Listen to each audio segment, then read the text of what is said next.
NumPy array indexing. What makes it so efficient? Imagine trying to find a specific book in a huge library. If the books are arranged in a predictable order, you can find what you need quickly. That's similar to how NumPy array indexing works in Python. When you work with data in Python, especially large amounts of numbers, speed matters. NumPy makes accessing parts of your data fast and easy. But what exactly makes it so quick? Let's find out. First, NumPy arrays store data in a continuous block of memory. Think of it like a long row of lockers, each holding one piece of data. Because all the data is stored together, the computer can read or write to it very fast. This is different from Python lists, which store pointers to separate objects scattered around memory. With NumPy, the data is all in one place, so the computer doesn't have to jump around to find each item. Second, all elements in a NumPy array are of the same type and size. This means the computer knows exactly how many bytes each element takes up. When you want to access a specific element, it can calculate its position using simple math. For example, if each element takes 4 bytes and you want the 10th element, it just multiplies 10 by 4 to find its location. This quick calculation makes data access very efficient.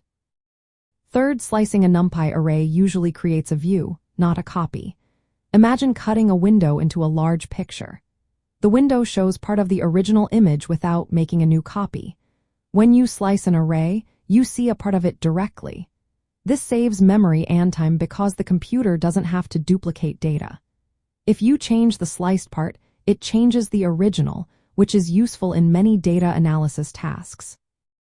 Fourth, NumPy supports advanced indexing methods like Boolean masks or fancy indexing with arrays of indices.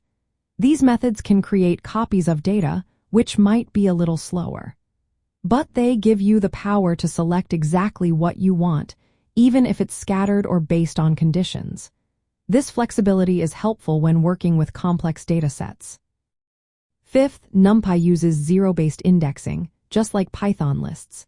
You start counting from 0, so the first element is at position 0. You can also access multiple dimensions at once using tuples. For example, if you have a 2-dimensional array, you can specify a row and a column with a simple pair of numbers. This direct mapping to memory locations keeps things quick. Finally, reading or writing data in NumPy is fast because of its fixed data layout. When you access an element or a slice, it calculates the position once and retrieves or updates the data immediately. This speed is essential when working with large data sets or performing many calculations, like in data analysis or scientific computing.